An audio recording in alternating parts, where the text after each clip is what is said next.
This is my review of the Xvive U2. If you've seen my other video reviewing the Nux, which I don't recommend, I'm going to mention that here as well. I had both of them in the same concert, and I had the opportunity to compare them and see which one I liked better. And the Nux was the better product, but I still can't recommend either of them. So let's start off with the good stuff. It has a pretty good reach on the actual jack, so I could reach into my guitar, which has a pretty recessed output jack, and be able to plug it in and be able to tuck it out of the way pretty good.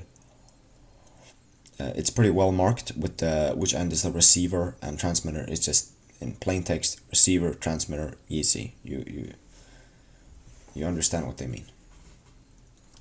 And now to the not so good part about the Xvive system. I had a bunch of interference while I was playing the show at my school.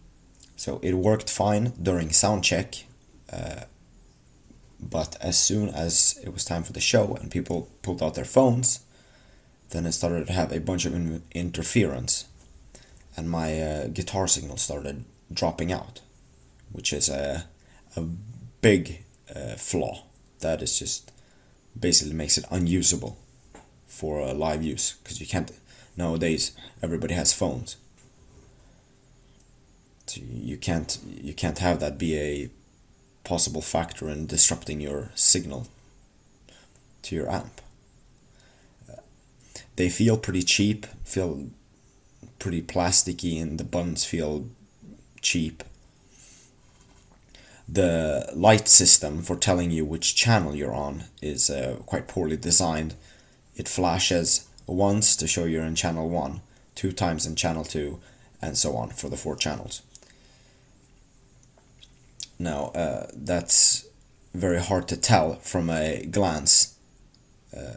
If you were to accidentally press the channel button, or if you accidentally manage to switch channels, then you have to wait for the lights to blink done before you can switch channels, and then you have to wait and see which channel you're on, which just adds a bunch of time. So if you instead had 1 light for channel 1, 2 lights for channel 2, 3 lights for channel 3, and so on, then you can instantly tell by seeing how many lights there are and being able to figure out that way which channel you're on.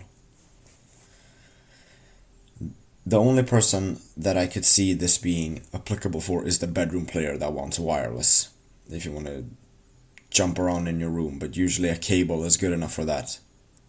All in all, I can't recommend the Xvive system because of the interference that happens with other Wi-Fi equipment.